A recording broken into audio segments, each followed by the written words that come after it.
I am Felicity, 35 years old, and I never thought my mother-in-law Eleanor would break my daughter Asha's heart so completely. When Eleanor moved into our Portland home 2 years ago, I tried to welcome her with open arms despite her subtle jabs.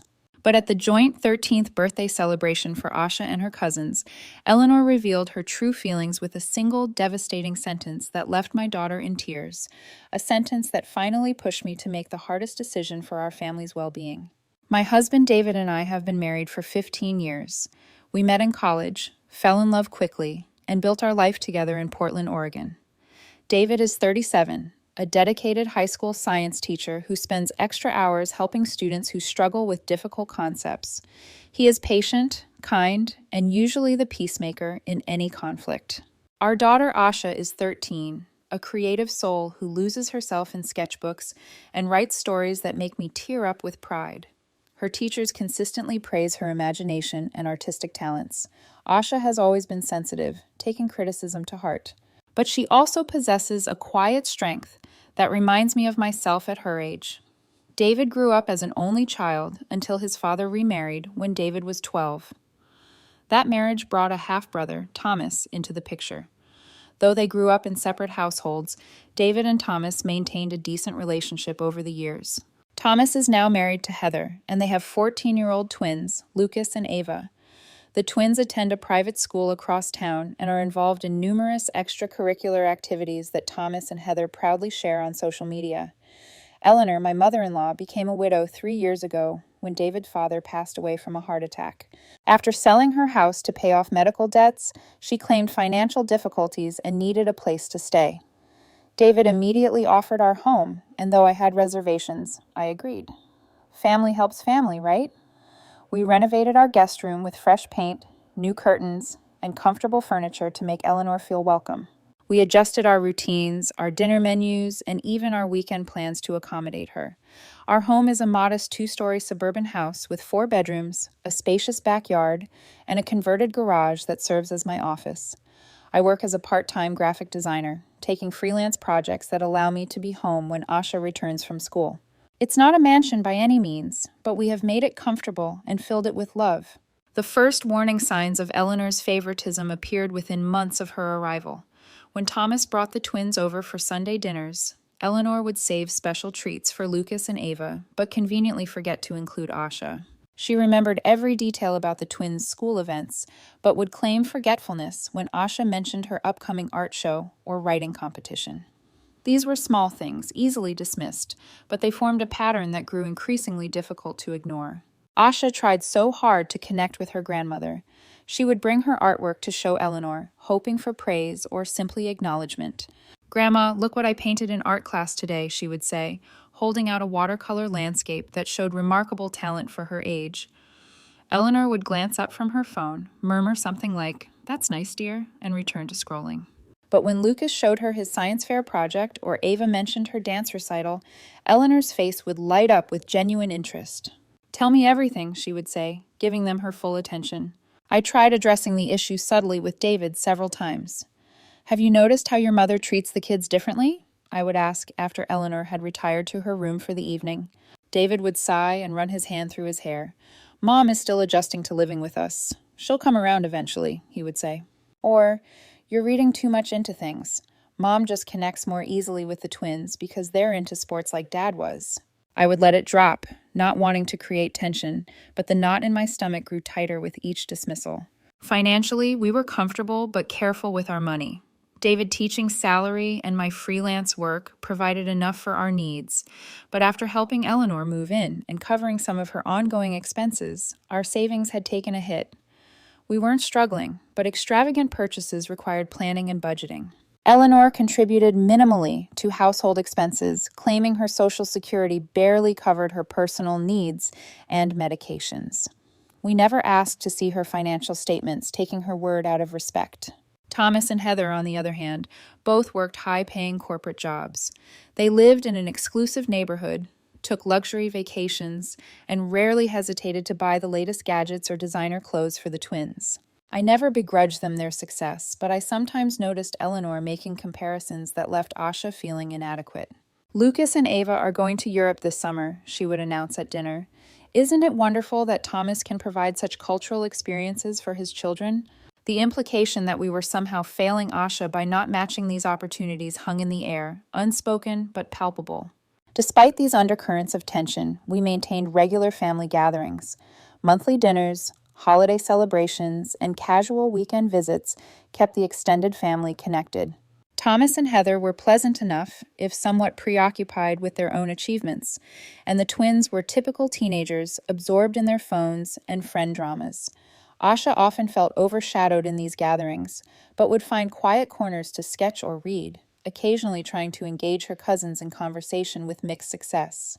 As Eleanor's stay extended from months into years, the dynamic became our new normal. I learned to shield Asha from the most hurtful comparisons. David continued to make excuses for his mother, and Eleanor settled comfortably into her role as the matriarch who subtly dictated the emotional temperature of our home. The delicate balance we maintained was precarious, but I believed we could manage it for David's sake, and out of respect for family bonds. I had no idea that a single birthday celebration would shatter that balance completely and force us all to confront the truth we had been avoiding. By coincidence, Asha and the twins all had birthdays within the same month. Asha's fell on the 10th, Lucas and Ava's on the 25th. For years, we had celebrated separately, but this year, with all three kids turning 13, Eleanor suggested a joint party. "It would be so much more efficient," she said one evening as we cleared the dinner table, "and the children are entering their teenage years. It should be special." David thought it was a great idea, and even I had to admit the practical benefits. One venue, one cake order, one set of decorations, and everyone in the family could attend without juggling multiple weekends. I took charge of the planning, booking the community center near our house for the Saturday between the actual birthdays. I ordered a custom 3-tier cake with different flavors to suit each child's preference: chocolate for Asha, vanilla for Lucas, and red velvet for Ava. I designed and sent digital invitations to family, friends, and classmates. I even created a shared online document where we could all contribute ideas for activities and food. Thomas and Heather agreed to handle the beverages and photography, while David volunteered to manage the games and music. Asha was especially excited about finally becoming a real teenager. She had been waiting for this milestone, talking about it for months. "Mom, when I turn 13, can I redecorate my room? Nothing childish anymore," she asked one morning while getting ready for school. I agreed, and we spent evenings looking at paint samples and browsing online for affordable furniture that would transform her space from child to teen.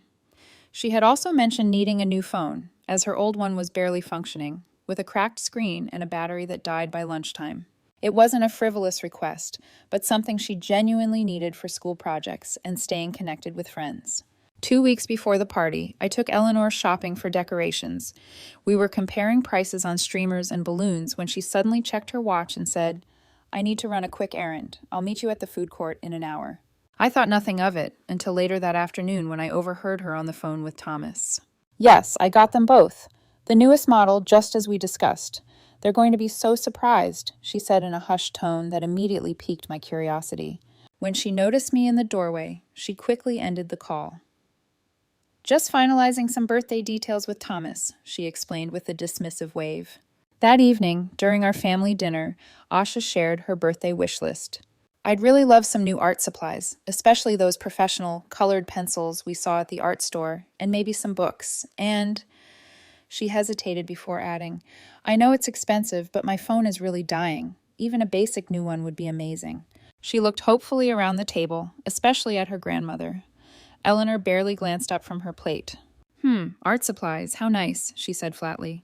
But minutes later, when David mentioned the twins' upcoming birthday, she perked up immediately. "What are Lucas and Ava hoping for this year? Are they still into those video games?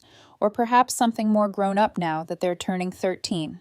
The enthusiasm in her voice was unmistakable, and I saw Asha's face fall slightly before she masked her disappointment. David had been working extra summer school sessions specifically to afford good gifts for Asha. "I want to get her that phone," he told me late one night after Asha had gone to bed. "She deserves it, and she really needs it for school." I agreed, though I worried about the expense. We had been setting aside a little each month, and with the extra summer school money, we could manage it, though it would be a stretch. Around this time, I had coffee with my friend Rachel, who listened patiently as I vented about the situation with Eleanor. It's like she doesn't see Asha at all, I confided. Or worse, she sees her, but has decided she's somehow less worthy of attention than the twins. Rachel, who had gone through similar issues with her own in-laws, suggested I start documenting the behavior. Not to create drama, she clarified, but to have concrete examples when you talk to David. Sometimes people don't see patterns until you lay them out clearly. The weekend before the party, Asha and I spent a morning baking cookies for her class. As we mixed ingredients, she confided in me. Do you think Grandma will like the thank you card I made her? I spent extra time on the details. The hopeful look in her eyes broke my heart. Despite years of subtle rejection, she was still trying to win Eleanor's approval. It's beautiful, honey. Anyone would be lucky to receive such a thoughtful card, I said, carefully avoiding a direct promise about Eleanor's reaction.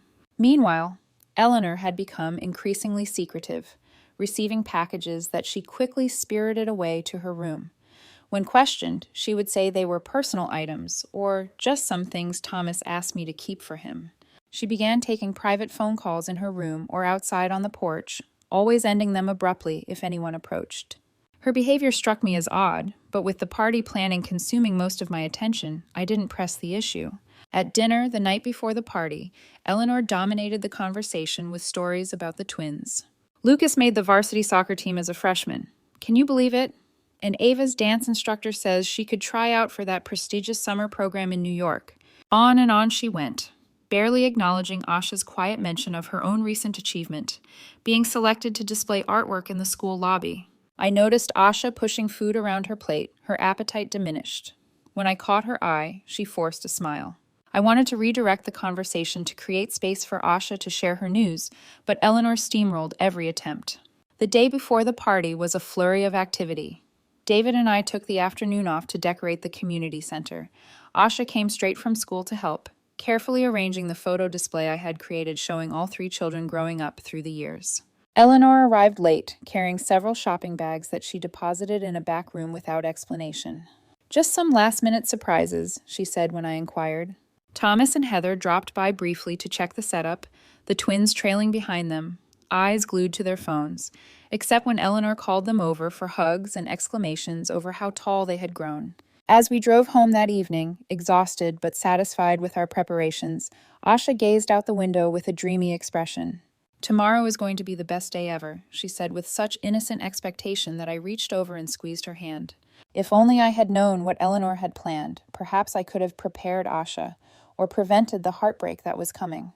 But in that moment, I shared my daughter's optimism and looked forward to celebrating this milestone with family and friends who loved her. The morning of the party dawned bright and clear, a perfect September Saturday. Asha was up early, too excited to sleep. She had carefully selected her outfit the night before, a new teal dress that brought out the blue in her eyes, silver Converse sneakers, and the silver heart necklace David and I had given her on her actual birthday earlier that week.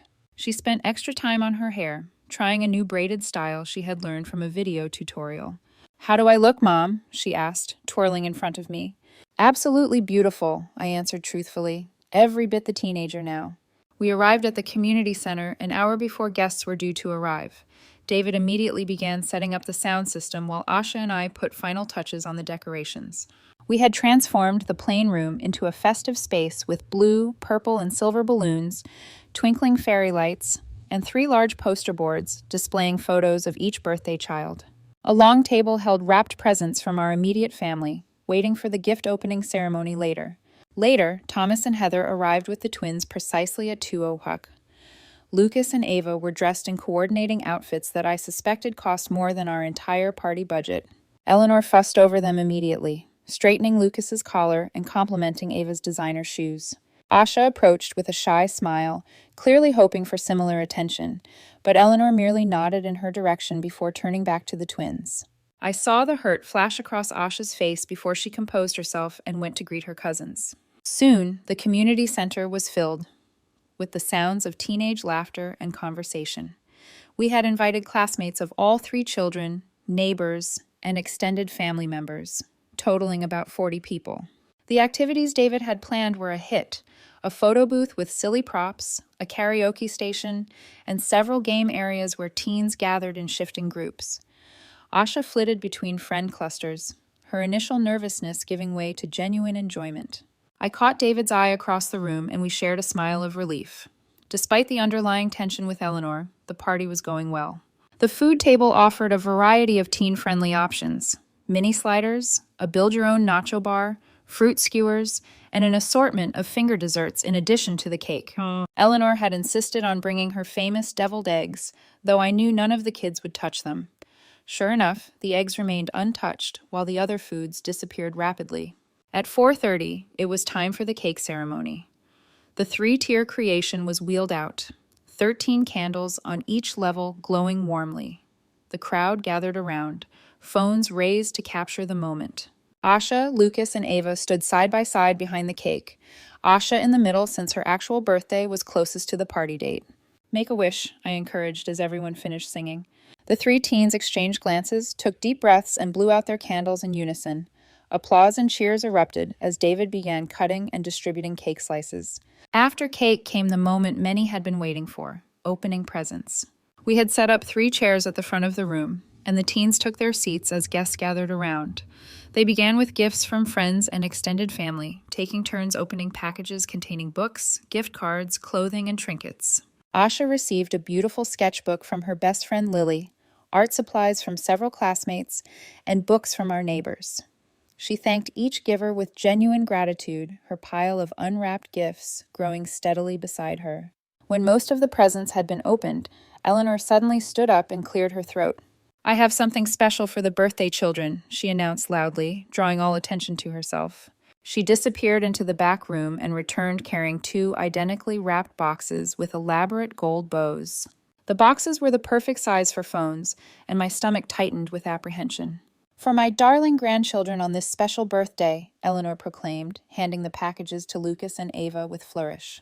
The twins tore into the wrapping paper eagerly, and identical gasps escaped them as they revealed brand new iPhone 16 Pro Max phones, the latest model released just weeks earlier. These weren't basic phones, but the top-tier version with the largest storage capacity, easily costing over $1,000 each. "Grandma, no way!" Lucas exclaimed, jumping up to hug Eleanor. "This is amazing! Thank you so much!" Ava squealed, also embracing her grandmother. Eleanor beamed with pleasure at their reaction, accepting their thanks with obvious pride. "Only the best for my grandchildren," she said loudly enough for everyone to hear. The room had grown quieter as people realized the extravagance of the gifts. All eyes turned to Asha, who was sitting very still in her chair, hands folded in her lap. Her expression held confused expectation as she waited for her grandmother to produce a third package. After all, there were 3 birthday celebrants. "Grandma?" Asha finally said, her voice small, but carrying in the hushed room. "Did you get something for me, too?" Eleanor turned to Asha, and the look on her face made my blood run cold. It wasn't apologetic or embarrassed. It was dismissive, almost annoyed at being questioned. "That's all I have," she said flatly. "I only got gifts for my real grandchildren." The silence that followed was absolute. 40 people collectively held their breath, unable to believe what they had just heard. Asha's face crumpled in confusion. "What do you mean?" she asked, her voice trembling. Eleanor shrugged, the gesture casual and cruel. "You're not really part of the family, dear. Not by blood, anyway." It took me a moment to process her words. Not by blood. The implication hit me like a physical blow. Eleanor was referring to the fact that Asha was adopted, something we had never hidden, but also never treated as making her any less our daughter. We had adopted her as an infant after years of fertility struggles, and she had been our beloved child from the moment she was placed in our arms. The fact that Eleanor would use this to exclude Asha was beyond comprehension. Tears welled in Asha's eyes and spilled down her cheeks. She stood up so quickly her chair tipped over backward, the crash startling in the stunned silence. Then she ran from the room, shoulders shaking with sobs. I immediately followed, pausing only long enough to shoot Eleanor a look that promised this was far from over. I found Asha in the women's bathroom, huddled in the corner, knees drawn to her chest.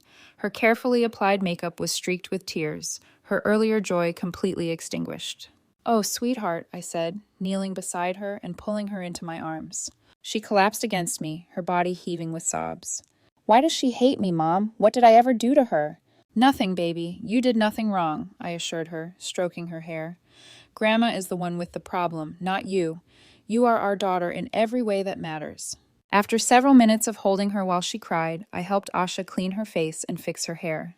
We can leave right now if you want, I offered, or we can go back out there and show Grandma that her words can't hurt you. It was unfair to ask a 13-year-old to be so strong, but I wanted to give her the choice. Asha took a deep, shuddering breath. I want to go home, she whispered, but I should say goodbye to my friends first. When we returned to the main room, the atmosphere had completely changed. David was standing toe-to-toe with his mother, his face flushed with anger. I had rarely seen my husband truly angry, but there was no mistaking his fury now. How could you say that to her? He was demanding. How could you be so cruel to a child, any child, let alone my daughter?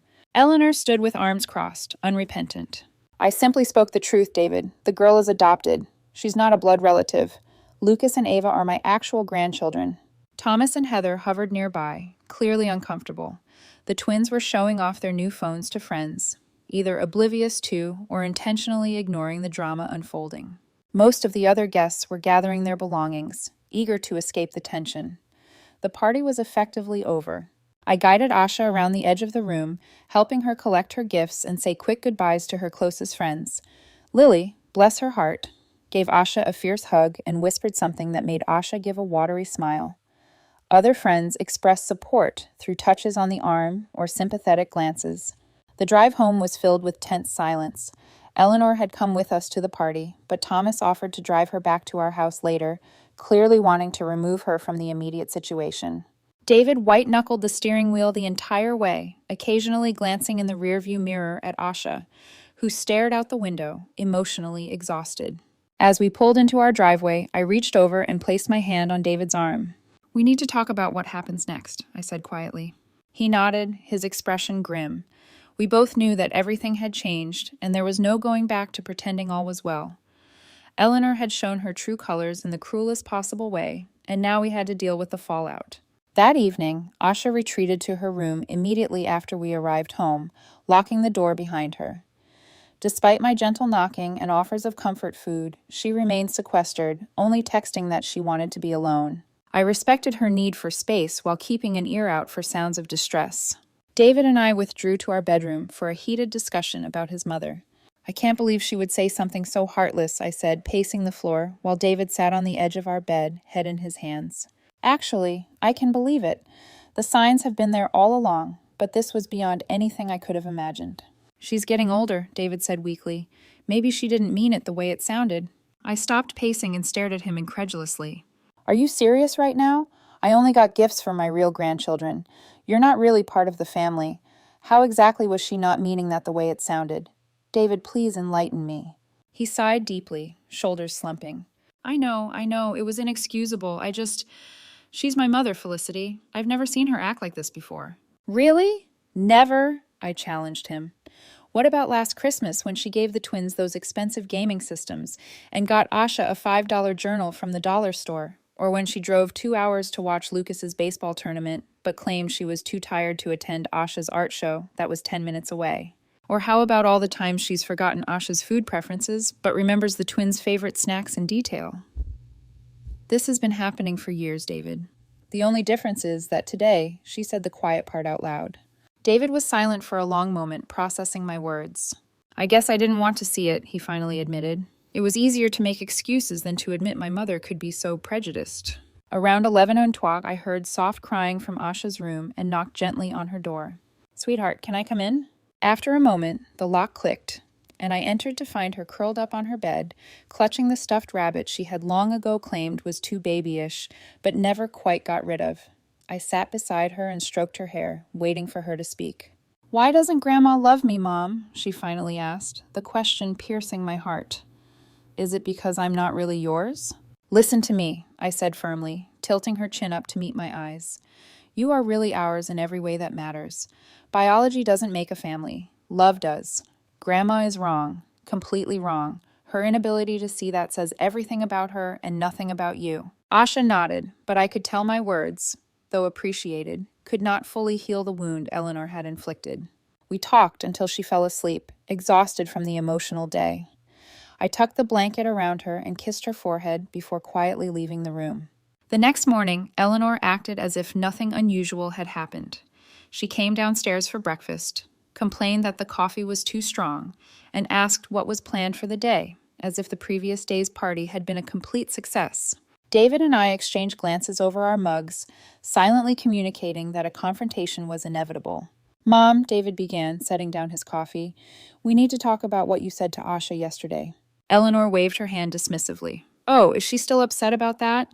Children are so sensitive these days. In my time, we learned to toughen up. You told my daughter she was not part of the family, David said, his voice low but intense. You deliberately excluded her while lavishing expensive gifts on her cousins. How exactly should she have toughened up about that? Eleanor sighed dramatically. I'm sorry if feelings were hurt. That was not my intention. But facts are facts, David. The girl is adopted. Lucas and Ava are my blood relatives. Her name is Asha, I interjected, unable to contain myself. Not the girl, Asha. And she has been our daughter since she was 3 days old. Eleanor pursed her lips but said nothing further, and the conversation ended in a stalemate when Asha came downstairs, puffy from crying. Eleanor barely acknowledged her, busying herself with the newspaper, while Asha silently ate a small bowl of cereal. Later that day, while doing laundry, I found a receipt in the pocket of Eleanor's slacks. It was from an electronics store, showing the purchase of 2 iPhone 16 Pro Max phones totaling over $2,500. The date on the receipt was 2 weeks earlier, confirming that this had been a premeditated decision, not a last-minute impulse. The discovery hit me like a punch to the gut. Eleanor had planned to exclude Asha all along, to publicly humiliate my child on her birthday. Even more disturbing was the realization that Eleanor clearly had substantial savings, despite claiming financial hardship as the reason for moving in with us. $2,500 for phones was not a small expense for someone supposedly struggling to make ends meet. How many other lies had she told us? Over the next few days, Asha withdrew from family activities. She took meals in her room, claiming homework needs, and avoided the living room when Eleanor was present. She stopped sharing her artwork and fell silent during dinner on the rare occasions she joined us at the table. The vibrant, creative child who filled our home with stories and laughter had retreated into herself. On Wednesday, I received a call from Asha's school counselor. Mrs. Walker, I wanted to touch base about Asha. She's been unusually quiet in class, and her English teacher mentioned she hasn't been turning in assignments, which is very unlike her. Did something happen that we should be aware of? The call confirmed what I already knew. The damage Eleanor had inflicted went beyond hurt feelings. It was affecting Asha's academics, her social interactions, her entire sense of self. My anger, which had been simmering just below the surface, began to boil. That evening, I confronted Eleanor directly about the receipt. You spent over $2,000 on phones for the twins, but couldn't get anything for Asha, and all this time you've claimed you can barely afford your medications. Eleanor's face hardened. My money is my business, Felicity. I can spend it how I choose, and I choose to spend it on my actual grandchildren. While living rent-free in our home, I pointed out, eating food we buy, using utilities we pay for. David invited me to live here, she countered. If you have a problem with that arrangement, perhaps you should discuss it with your husband. David, who had been increasingly quiet as he processed his mother's true nature, was starting to see the situation more clearly. That night, he admitted, I think Mom has been manipulating us, using her supposed financial problems to gain sympathy while hoarding her money for things she actually wants to spend on, like spoiling the twins. The tension in our household grew thicker by the day. Eleanor began making pointed comments about my parenting, my cooking, even my appearance. The final straw came 1 week after the party. Asha had reluctantly joined us for dinner, pushing food around her plate, while Eleanor dominated the conversation with news about Thomas's recent promotion. When Asha politely asked to be excused, Eleanor scoffed. Running away again? You're too sensitive, just like your mother. No wonder you struggle to be accepted. Asha's eyes filled with tears as she fled the table. David immediately stood up, napkin thrown down. That's enough, Mom. You've gone too far. Eleanor looked genuinely surprised at his reaction. I was merely making an observation. The girl needs to develop a thicker skin if she's going to survive in this world. As David followed Asha upstairs to comfort her, I remained at the table staring at my mother-in-law. A calm clarity descended over me. This woman was toxic, and she was poisoning our home, our family, and, most importantly, my child's sense of self-worth. Something had to change, and it needed to happen immediately. That night, I couldn't sleep. I lay awake beside David, my mind racing through options and scenarios. Around 3 in the morning, I slipped out of bed and went downstairs to the kitchen, opening my laptop at the table. I spent hours researching emotional abuse, family boundaries, and the impact of toxic relationships on children's development. Everything I read confirmed what my heart already knew. Allowing Eleanor to continue undermining Asha's sense of belonging would cause long-term damage to my daughter's emotional well-being. When David came downstairs at 6:30, he found me still at the kitchen table, multiple browser tabs open, and notes scribbled on a legal pad. "You've been up all night," he observed, concern etching his features. "David, we need to talk about your mother," I said directly. "This situation is not sustainable. The impact on Asha is too severe." He nodded slowly, pouring himself coffee before joining me at the table. "I know. I've been thinking about it too. What she said at the party, and then again last night. It's inexcusable." "It's more than that," I pointed out. "This is a pattern of behavior that's been escalating for years. The party incident was just the most public and blatant example. If we don't act now, Asha will internalize the message that she is somehow less worthy of love and belonging because she's adopted." David closed his eyes briefly, pain crossing his face. "What do you suggest we do?" "Your mother needs to leave our home," I said firmly. "I know she's your mother, and I know this is difficult, but our primary responsibility is to our daughter." To my relief, David didn't argue. "You're right," he admitted. "I've been torn between loyalty to my mother and protecting Asha, but seeing how much this is hurting our daughter, there's really no choice. Asha has to come first." We spent the next hour outlining a plan. David would go to work as usual, not wanting to alert Eleanor to the coming confrontation.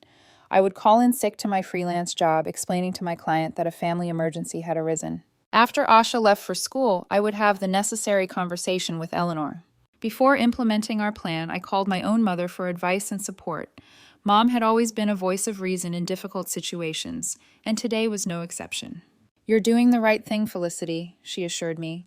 "No child should feel unwelcome in their own home, especially by a grandparent who should be a source of unconditional love. Be firm, but calm. This is about Asha's well-being, not about punishing Eleanor, though God knows the woman deserves it." After ending the call, I waited until Eleanor left for her weekly grocery shopping trip. The temporary reprieve from her presence allowed me to gather my thoughts and prepare mentally for the confrontation ahead. I reflected on my own childhood experiences with my maternal grandmother, a critical woman who had made me feel constantly inadequate. I had vowed never to let Asha experience that kind of emotional manipulation. Yet here we were, with history repeating itself in my own home. At 11 on Chick, Eleanor returned with several shopping bags. I helped her unload groceries, making casual conversation about the weather and local news. Once everything was put away, I suggested we sit down with coffee. "There's something important we need to discuss," I said, keeping my tone neutral. Eleanor followed me to the kitchen table, an expression of mild curiosity on her face. I placed a mug of coffee in front of her, exactly as she liked it, with 1 sugar and a splash of cream. I took a seat across from her, hands wrapped around my own mug to stop them from shaking. "Eleanor," I began calmly, "I want to talk about what happened at the birthday party and the comments you've been making to Asha." She rolled her eyes slightly. "Are we still on that? I thought we'd moved past it." "No, we haven't moved past it," I said firmly. "What you said deeply hurt Asha. Telling her she's not part of the family because she's adopted was cruel and untrue." "I merely stated a fact," Eleanor replied, sipping her coffee. "The girl isn't biologically related to me. Lucas and Ava are. It's a simple matter of genetics." "Asha is our daughter in every way that matters," I countered. "Family is about love and commitment, not just DNA. And even if you privately held that outdated view, to announce it publicly at her birthday party while giving expensive gifts to her cousins was deliberately hurtful." Eleanor's expression hardened. "Children today are coddled too much. In my day, we learned to accept reality without all this emotional hand-holding." "This isn't about coddling," I said, my voice still controlled despite my rising anger. "This is about basic respect and kindness, something you have consistently failed to show Asha." "Perhaps if you had raised her differently, she wouldn't be so sensitive," Eleanor sniffed. "Though I suppose, given her unknown background, certain tendencies are to be expected." I took a deep breath, counting silently to 5 before responding. "What exactly do you mean by that?" Eleanor leaned forward, apparently pleased to have provoked a reaction. "Let's be honest, Felicity. I never thought David should have married you to begin with. You come from a completely different social background than our family. And then to adopt a child of unknown origin instead of continuing to try for a biological child, well, it wasn't what I would have advised." The mask had finally dropped completely. I stared at her, momentarily speechless at the naked prejudice in her words. Unknown origin. Asha's adoption was fully documented and legal. We knew her birth mother's medical history and background. Those other children have proper breeding, Eleanor continued, warming to her topic now that she had an audience. Good stock on both sides.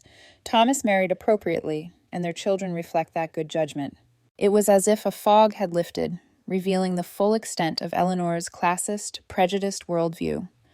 All the subtle digs, the coincidental oversights, the lavish praise for the twins contrasted with criticism for Asha. Suddenly, it all made perfect sense. This wasn't just about adoption. It was about Eleanor's perception of social class and what she considered appropriate family connections. Your granddaughter is a kind, creative, intelligent person, I said, my voice now steely with controlled anger. The fact that you can't see her value because you're fixated on some outdated notion of breeding says everything about your character and nothing about hers. Eleanor's mouth tightened into a thin line. I see David has failed to teach you proper respect for your elders, but then, given your background, perhaps that's to be expected. My background? I repeated. You mean my father being a firefighter and my mother a nurse? The people who taught me that character matters more than social status. Who raised me to judge people by their actions, not their pedigree? Precisely, Eleanor sniffed. Perfectly respectable, I'm sure, but hardly the sort of family David was raised to associate with. And now you're raising Asha with the same common values. I took a moment to gather myself, recognizing that Eleanor was trying to provoke an emotional outburst that would allow her to dismiss my concerns. Eleanor, I said finally, I'm going to ask you directly. Will you apologize to Asha for what you said at the party and commit to treating her with the same respect and affection you show Lucas and Ava? Her response was immediate and unapologetic. I have nothing to apologize for. The truth may be uncomfortable, but that doesn't make it any less true. The girl is not my blood relative, and I am under no obligation to pretend otherwise. I nodded slowly, having received the answer I expected but still hoped against. I took a deep breath, steeling myself for what came next. In that case, I need you to pack your things and leave our home. You have 24 hours. Eleanor's eyes widened in genuine shock. Excuse me? You have 24 hours to pack your belongings and find other accommodations, I repeated, my voice calm but firm. This is not negotiable. This is David's house too, she sputtered. You can't make this decision alone. David and I have already discussed this, I informed her. He agrees that your presence is harmful to Asha and that you need to leave. This is absurd. Where am I supposed to go on such short notice? You have options, I said. Thomas has a guest room, or you could use some of that money you spent on iPhones to get a hotel until you find an apartment. The choice is yours. But either way, you will not be living here after tomorrow morning. Eleanor's face flushed with anger. You can't throw me out. I'm an elderly woman. You're a 67-year-old woman in excellent health who has been taking advantage of our hospitality while secretly hoarding money and emotionally abusing our daughter, I corrected her. And yes, I absolutely can ask you to leave my home under those circumstances. Eleanor stood up abruptly. David will hear about this, she threatened, reaching for her phone. Yes, he will, I agreed calmly. In fact, he's expecting your call. Eleanor immediately called David at school, her voice carrying through the kitchen as she gave her version of events. Your wife has lost her mind, threatening to throw me out on the street after everything I've done for this family. I continued calmly sipping my coffee, mentally preparing for the next phase of the confrontation. 20 minutes later, David walked through the front door, having left school early to address the situation. Eleanor rushed to him, relief evident on her face. Thank goodness you're here, she said. Felicity has been making ridiculous demands and threats. She seems to think she can evict me from your home with just 24 hours' notice. David looked from his mother to me, his expression serious. Let's all sit down and talk this through, he suggested, leading us to the living room. Once seated, he turned to Eleanor. Mom, Felicity told me about your conversation. Is it true that you said Asha is not really family because she's adopted? I merely stated the obvious, Eleanor defended. The girl is not my biological grandchild. I can't be expected to feel the same connection to her as I do to Lucas and Ava.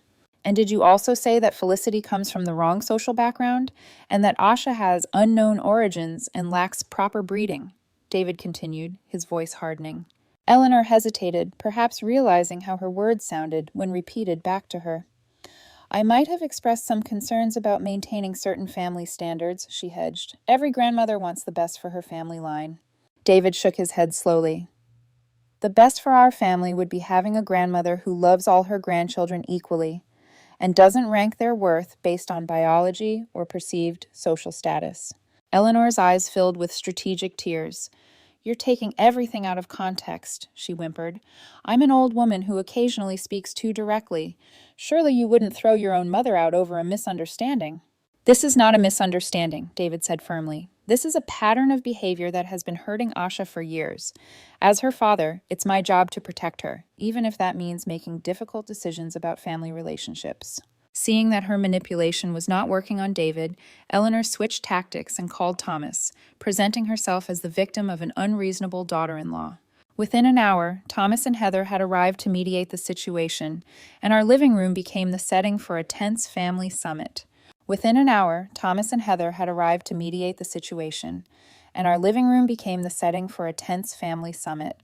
"Let me get this straight," Thomas said after hearing both sides. "You're kicking Mom out because she bought phones for my kids, but not for Asha?" "No," I clarified.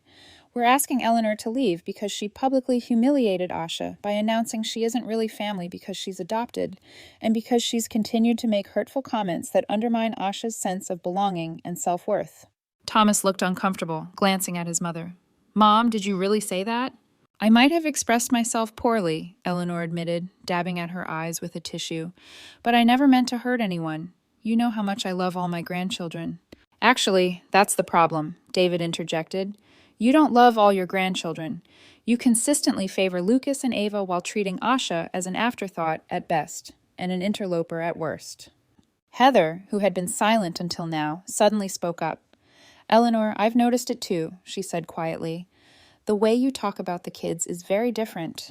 You praise everything Lucas and Ava do, but you rarely acknowledge Asha's achievements." Thomas looked surprised at his wife's intervention, but Eleanor was indignant.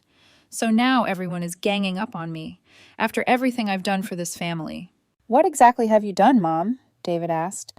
"You've lived rent-free in our home for 2 years, contributed minimally to household expenses while claiming financial hardship, all while apparently having enough savings to spend thousands on gifts for the twins." The conversation continued in frustrating circles, with Eleanor alternating between defensive justifications and tearful appeals to family loyalty. Thomas initially tried to defend his mother, but gradually came to understand the gravity of the situation as more details emerged. "I didn't know about any of this," he admitted at last. "The things Mom says when we're not around. It's not okay." After nearly 2 hours of discussion, Thomas offered a compromise. "Mom can stay with us temporarily while she looks for her own place," he suggested. "Our guest room is available, and it would give everyone some space to cool down." Eleanor latched onto this option immediately. "Yes, that would be best. I can stay with Thomas and Heather until this blows over and Felicity comes to her senses." "This isn't about coming to my senses," I stated firmly. "This is a permanent boundary.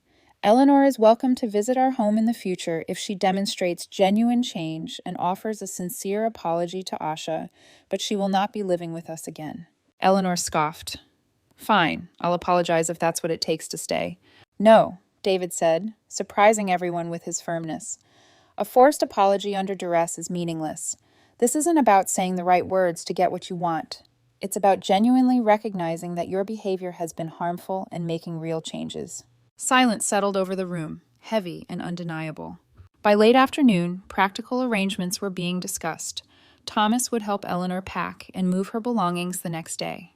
She would stay with Thomas and Heather while looking for an independent living situation. David made it clear that financial support from us would be minimal going forward, given Eleanor's apparent ability to make significant purchases on her own. As Thomas and Heather rose to leave, the front door opened and closed softly. Asha had returned home from school. She stopped short in the hallway at the sight of everyone gathered, confusion crossing her face, followed by weariness when she noticed Eleanor's tear-streaked cheeks. "What's going on?" she asked, looking to David and me for explanation. I gestured for her to join us in the dining room, away from the charged atmosphere. David and I explained the situation privately, while Thomas kept Eleanor and Heather occupied in the kitchen. "Grandma is going to be moving out," David told her gently. "She's going to stay with Uncle Thomas and Aunt Heather for a while." "Because of what happened at the party?" Asha asked, her voice small. "Because of me?" No, sweetheart, I said firmly. Not because of you, because of Grandma's choices and behavior. Adults are responsible for their own actions and the consequences that follow. Our job is to keep you safe, emotionally and physically. That means setting boundaries when someone keeps hurting you. Asha processed this information silently, emotions playing across her face. Is she mad at me? Grandma is upset about the situation, David explained carefully. But none of this is your fault. We want our home to be a place where everyone feels loved and respected. And unfortunately, Grandma hasn't been treating you with the respect you deserve. I don't want to fight with her, Asha whispered. I just don't want to feel invisible anymore.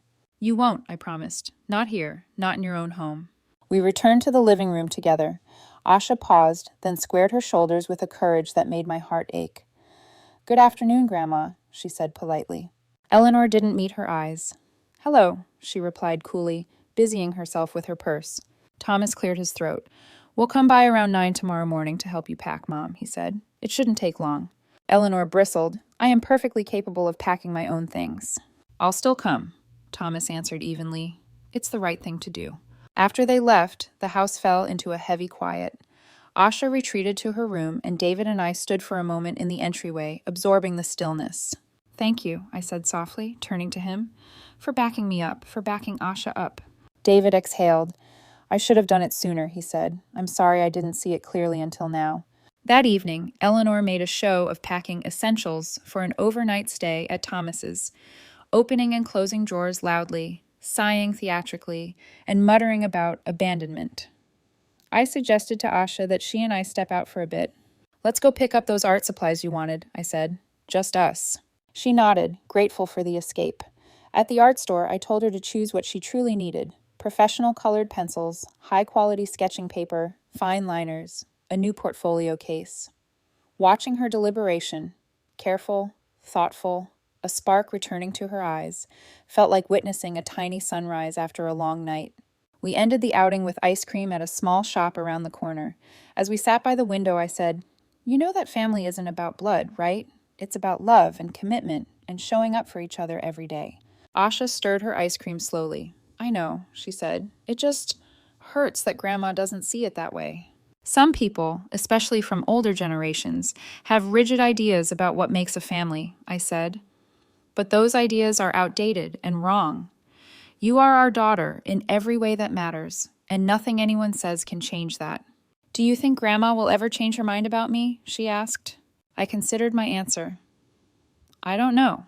People can change if they want to, but they have to recognize there's a problem first.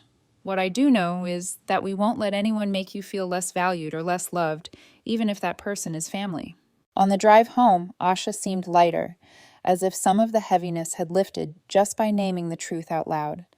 When we pulled into the driveway, the living room lights were dim. David had cleaned the kitchen and set out a mug for Asha's evening tea. Small acts, steady and sure, the scaffolding of safety returning to our home. The next morning, tension hummed in the air like a low, constant vibration. At 9 sharp, Thomas arrived with his SUV to help Eleanor pack. David had taken the day off to be present. Asha left early to meet a friend before school, her choice, a quiet boundary of her own. Breakfast was brief and brittle. Eleanor picked at toast, offered pointed comments about being cast out, and sighed loudly when no one rose to the bait. David remained calm and resolute, refusing to be provoked. Before Asha left, she paused by the stairs. Goodbye, Grandma, she said softly. I hope you'll be comfortable at Uncle Thomas's. Goodbye, Asha, Eleanor replied. No embrace, no endearment, no apology. Asha's shoulders dipped for a heartbeat, then straightened. She lifted her chin and walked out the door with quiet dignity. Upstairs, David helped Eleanor gather the last of her belongings. I didn't listen at the door, but when he came down, his eyes were red-rimmed. She still doesn't really get it, he said quietly. She sees herself as the victim, but I told her our priority is Asha, and any future relationship depends on her respecting our daughter. At 11, Thomas closed the trunk on the final box. There were stiff goodbyes in the entryway, awkward, formal, the choreography of a family learning new steps. Eleanor climbed into the passenger seat, her face set in martyrdom, and Thomas drove away. The car disappeared around the corner. On the porch, David's hand found mine. He let out a long, shaky breath.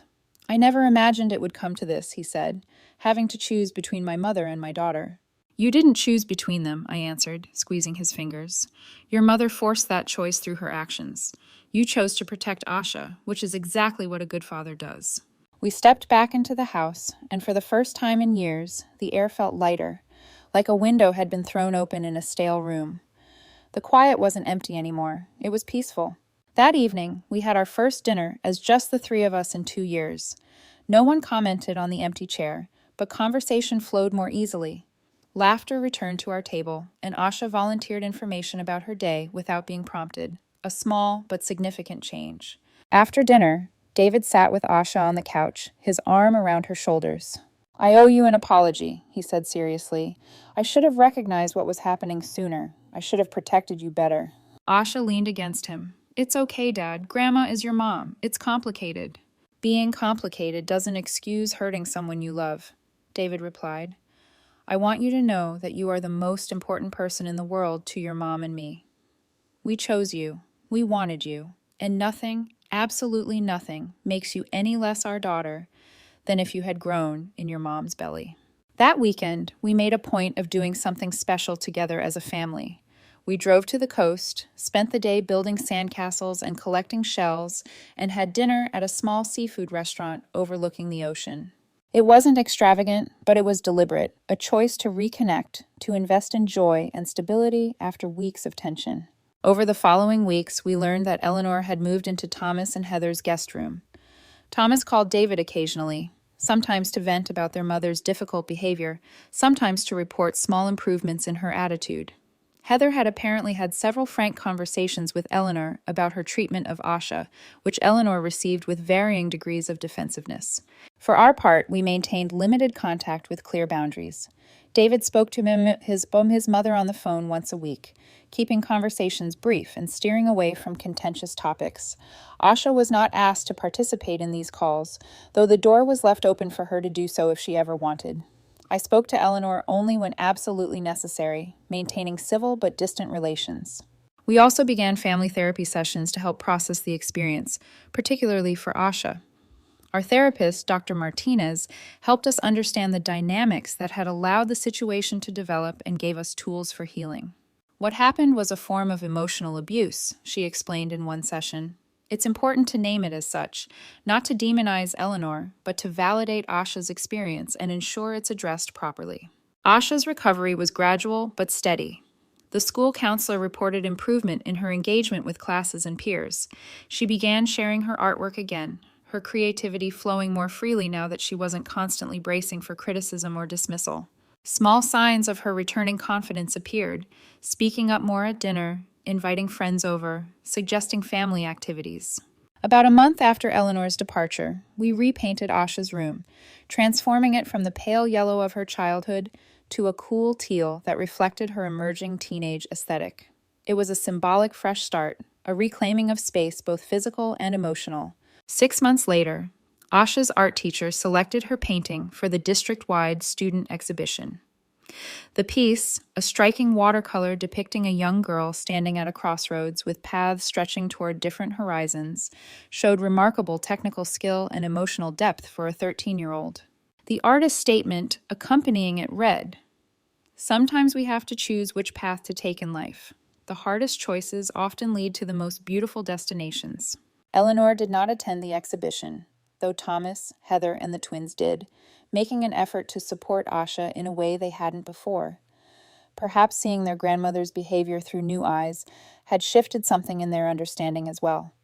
The twins were surprisingly engaged, asking Asha questions about her techniques and inspiration, small steps toward a cousin relationship not defined by Eleanor's influence. As I watched Asha confidently explaining her artwork to attendees, her face animated with passion for her creation, I reflected on the difficult journey we had navigated. The pain had been real, the confrontations uncomfortable, the family bonds strained. But in protecting Asha, in standing firm against the subtle and not so subtle undermining of her worth, we had ultimately created space for her to flourish. "I know my worth now," Asha told me one evening as we looked through her sketchbook together. "I know that family is about who loves you, not whose DNA you share."